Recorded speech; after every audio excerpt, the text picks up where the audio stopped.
My neighbors didn't like the color of my house, so they had it painted a different color while I was out of town. Guess who ended up paying? My house has been yellow since the day it was built 15 years ago. Bright, sunny yellow. I genuinely love it. It stands out on our quiet street, and I've never had a single complaint. It's completely legal. I checked when I bought the place. Then the Millers moved in next door 2 years ago. Young couple, early 30s, seemed nice enough at first. Within a week, Hannah knocked on my door with a smile and casually asked if I'd ever considered updating my exterior color. I politely said no. Yellow was my favorite. That's when things got weird. Matt started leaving printed HOA violation notices in my mailbox. Problem was, we don't have an HOA. Never have. When I confronted him, he said he was starting one and my house would be first on the agenda. I laughed and walked away. They called the city code enforcement twice. Both times the inspector came out, looked at my house, shrugged, and told them there was nothing wrong. They called the police claiming my house was a public nuisance. The officer literally laughed and told them to stop wasting department resources. Then they tried suing me in small claims court. Their argument? My yellow house was causing them psychological distress and lowering their property value. The judge threw it out in under 5 minutes and made them pay my legal fees, $2,800. I thought that would be the end of it. They stopped talking to me completely. Our other neighbors thought they were insane. Tom across the street started joking about it at block parties. The Millers stopped coming to neighborhood events altogether. Last month, I had to fly to Portland for a work conference. 2 full weeks. I asked Tom to grab my mail and keep an eye on things. I didn't mention my trip to anyone else, especially not the Millers. Day 13, Tom sent me a text with a photo. My heart dropped. It was my house. Painted gray. Flat, boring, builder-grade gray. I called him immediately. He said a painting crew showed up on day 3 with a full work order, scaffolding, everything. He and another neighbor called the police, but the crew had a legitimate contract and proof of payment. The cops couldn't stop them. Tom tried talking to the foreman, but he just said, "We were hired to paint this address. We're painting this address." The crew took 4 full days to complete it. Primer, 2 coats, trim work, everything. I cut my trip short and drove straight home. Pulling onto my street felt surreal. I literally drove past my own house twice before realizing it was mine. I marched straight to the Miller's door and pounded on it. No answer. Their car was in the driveway. I know they were home. I stood there for 10 minutes knocking. Nothing. Tom came over with a folder of photos, time-stamped,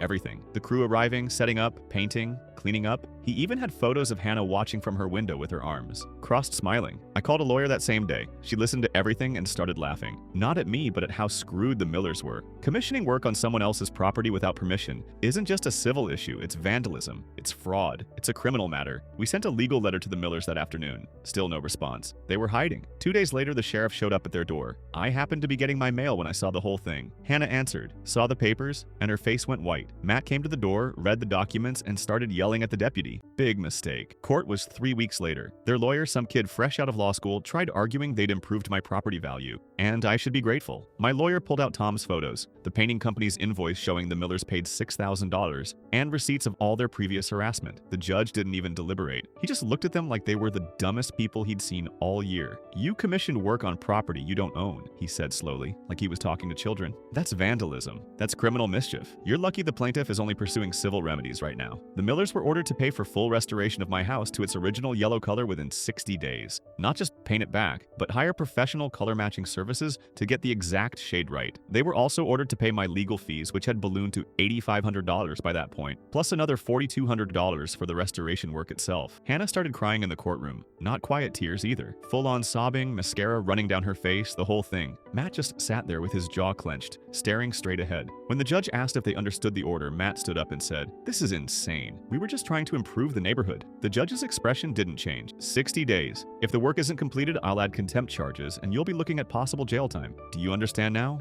Matt nodded once and basically dragged Hannah out of the courtroom. I could hear her crying all the way down the hallway. I went home exhausted but relieved. Tom brought over a 6-pack that evening, and we sat on my porch. My gray porch, which honestly made me want to scream every time I looked at it, and just talked about how absolutely wild the whole situation was. "You know what kills me?" Tom said, cracking open his second beer. "They spent $6,000 to paint your house. They could have just, I don't know, planted some tall hedges or something if they hated looking at it that much. They could have minded their own business," I said. "Well, yeah, obviously, but I mean, $6,000, man. That's a vacation. That's a used car. That's literally anything else." A week later, I noticed Hannah had planted yellow flowers in her front yard, marigolds. Specifically, the same type I had in my garden bed by the mailbox. I thought it was weird, but honestly, I was just focused on getting the restoration scheduled. The painting company I hired said they'd have my house back to yellow within 2 weeks. Then yellow curtains appeared in the Miller's windows. house. The same shade of yellow as my house, then a yellow wreath on their door, then yellow solar lights along their walkway. Every few days, something new and yellow showed up at their house. Tom joked that maybe she'd actually learn to like the color. Character development, he said with a grin. But something felt off about it. The flowers were the exact same type I had. The wreath was identical to mine from 2 years ago. Same sunflower pattern, same ribbon, everything. I'd gotten it at a craft fair downtown. How did she even find the same one? The restoration crew finished my house on a Tuesday afternoon. Seeing it yellow again felt like taking a deep breath after holding it in for too long. I walked around the whole perimeter just admiring it, touching the fresh paint, feeling vindicated. Hannah was in her yard when I came back around front. She was kneeling by her flower bed wearing yellow gardening gloves. She looked up, saw me, and waved. I didn't wave back, just went inside. That Friday, I came home from work and there was a package on my porch. No shipping label, no return address, just a small box wrapped in yellow tissue paper. I should have thrown it away right then. I know that now. But curiosity got me, you know? I opened it. Inside was a yellow coffee mug with a handwritten note tucked inside it. The note said,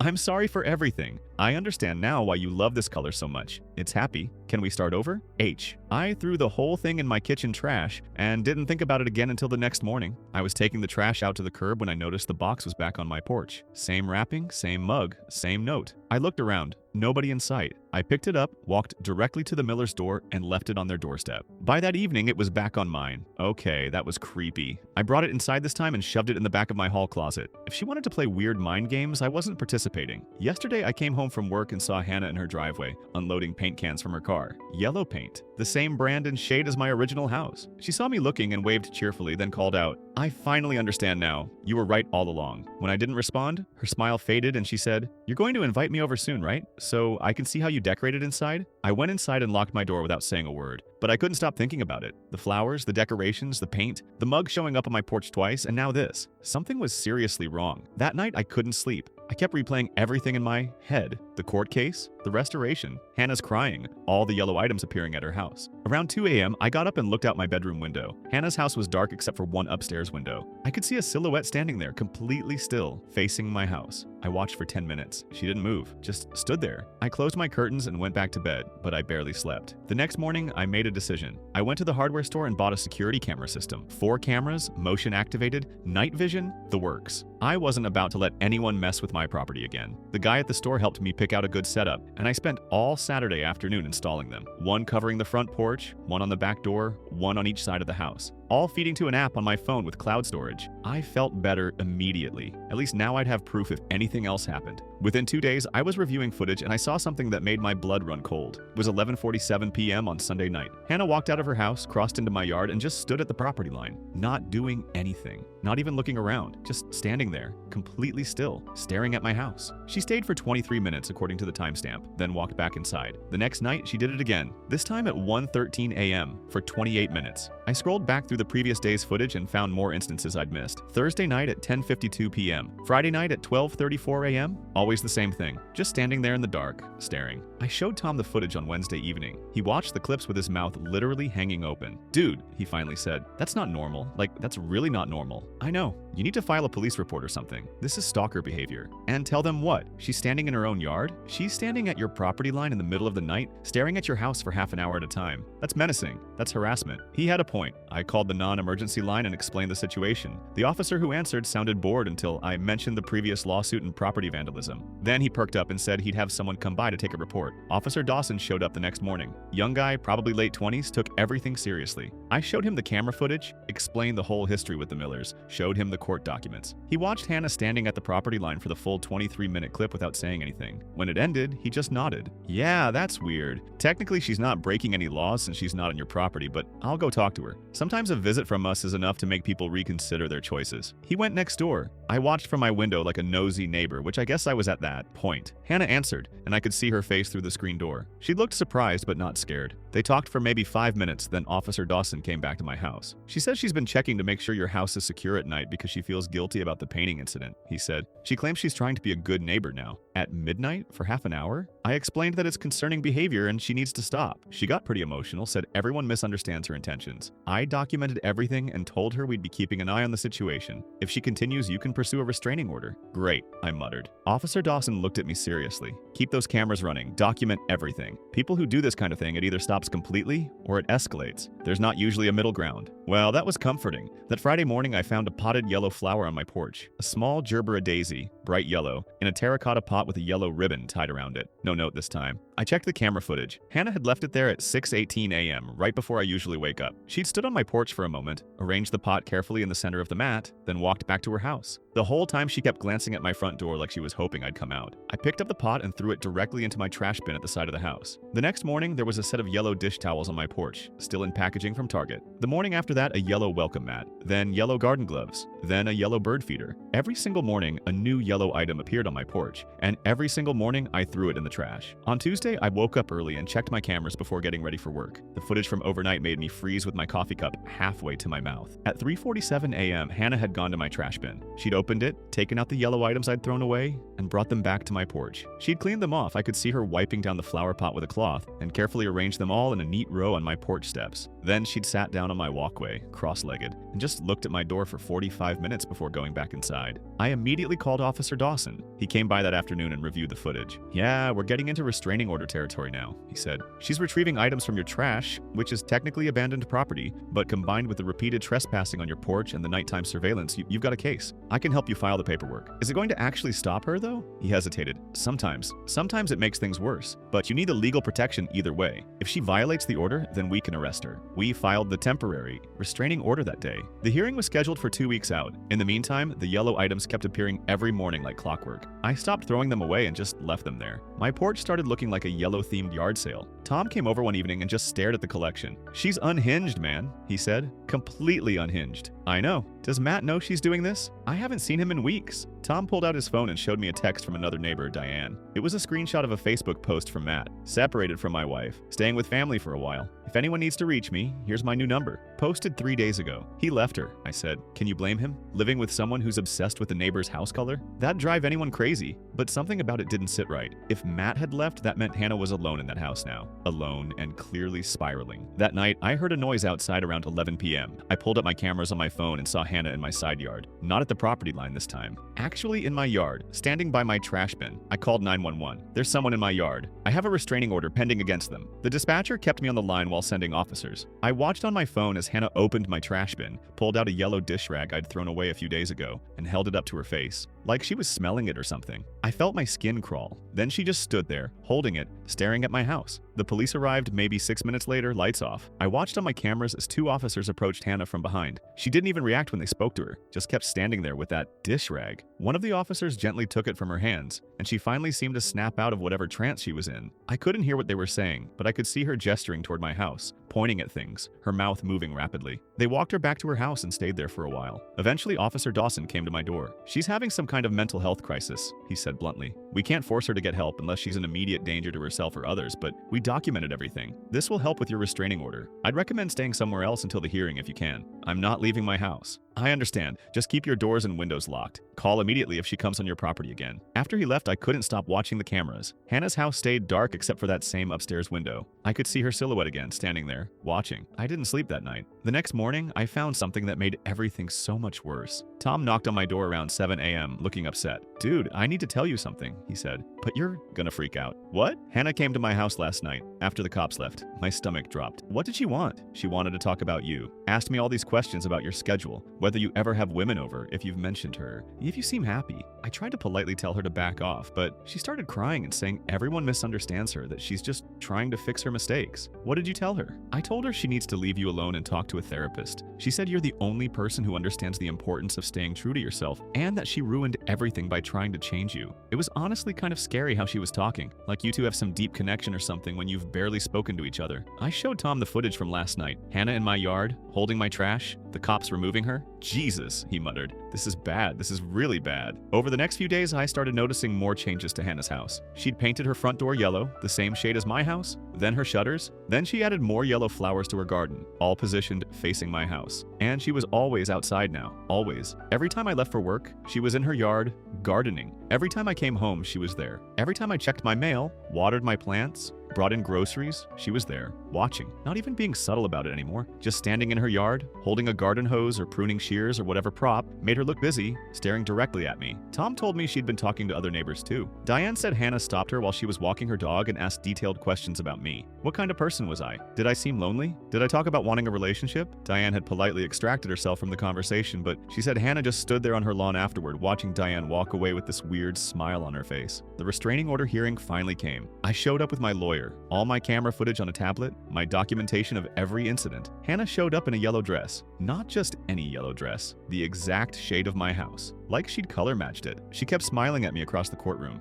Not a friendly smile. Something else. Something that made my skin crawl. The judge reviewed all my evidence. The footage of Hannah standing at the property line at night, the gifts left on my porch, her going through my trash, the incident with the police. My lawyer presented everything calmly and professionally. Hannah's lawyer, a tired-looking woman in her 50s, tried to argue that Hannah was just trying to apologize and make amends, that she'd been going through a difficult time with her separation. The judge cut her off. Your client has been engaging in stalking behavior. The evidence is clear. Restraining order granted. Mrs. Miller, you are to stay at least 100 yards away from the petitioner and his property at all times. No contact, direct or indirect. Do you understand? Hannah just nodded, still smiling. The judge frowned. Mrs. Miller, do you understand the terms of this order? Yes, she said softly. I understand. I just want him to know I'm sorry. I understand now. I see what he was trying to teach everyone. There will be no contact, the judge repeated firmly. Violation of this order is a criminal offense. You could be arrested and jailed. Do you understand? Yes, Your Honor. I left the courthouse feeling relieved but uneasy. That smile, that weird thing she'd said about me teaching everyone something. What did that even mean? I got home and checked my cameras. Everything looked normal. Hannah's car was in her driveway, but I didn't see her in any of the footage. For 3 days, everything was quiet. She didn't come outside when I did. No gifts appeared on my porch. No middle of the night standing sessions at the property line. I started to think maybe the restraining order had actually worked. Then I woke up one morning and immediately knew something was wrong. I could feel it.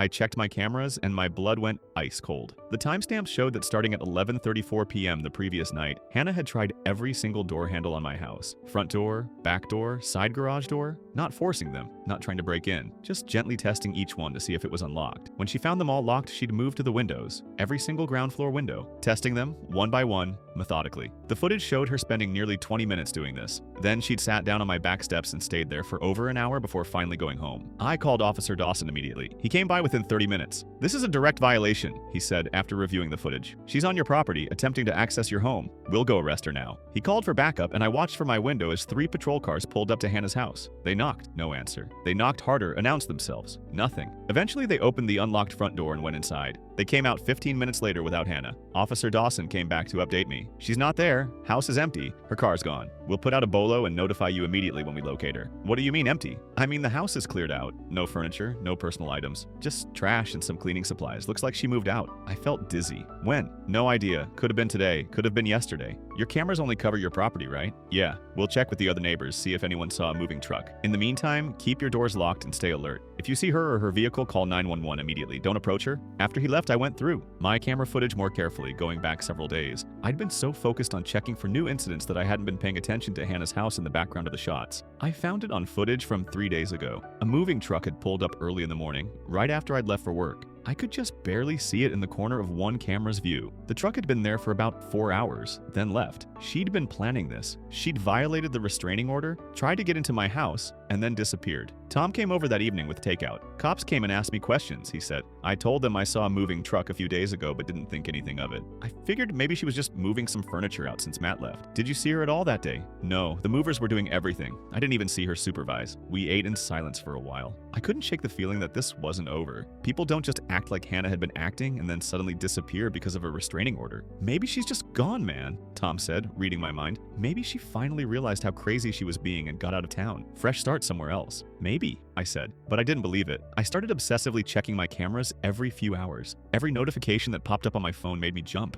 I kept expecting to see Hannah standing at the property line again, or trying my doors, or sitting on my porch. But days went by with nothing. Her house sat dark and empty. The yellow flowers in her yard started dying from lack of water. I should have felt relieved. Instead, I felt like I was waiting for the other shoe to drop. A week after she disappeared, I was taking my trash out in the evening when I noticed something stuck to my front door. I'd walked right past it that morning somehow. It was a note, taped up high where I wouldn't see it unless I was really looking. Handwritten in Hannah's writing. I'll always love what you taught me. I'm taking it with me. My hand started shaking. I pulled the note down and immediately called Officer Dawson. "She was here," I said when he answered. "She left a note on my door." "When?" "I don't know. Sometime between yesterday evening and this morning." "I'll check my cameras." I pulled up the footage while I waited for him to arrive. I found it on the 2:47 a.m. recording. Hannah's car had pulled up with its lights off. She'd gotten out, walked quickly to my door, taped something up, and then gone to my side yard where the trash bins were. I watched as she opened the bin and carefully took something out. My yellow coffee mug, the one I'd thrown away weeks ago, the one from the gift she'd originally given me. She'd held it close to her chest like it was something precious, looking at my house one more time, and then walked back to her car. Before she got in, she'd turned and stared directly at the camera above my front door, almost like she knew it was there. She'd smiled and mouthed something I couldn't make out, then driven away. That was the last time I saw Hannah. Officer Dawson reviewed the footage and put out an updated bolo with her license plate, but weeks went by with no trace of her. Her house sat empty. Eventually, a realtor's sign went up in the yard. "For sale. Bank owned." Tom told me the neighbors had been talking. Hannah had apparently stopped paying her mortgage months ago. The bank had foreclosed. Matt had filed for divorce and wanted nothing to do with the property. The house sold after about 2 months. A retired couple bought it, repainted it a normal color,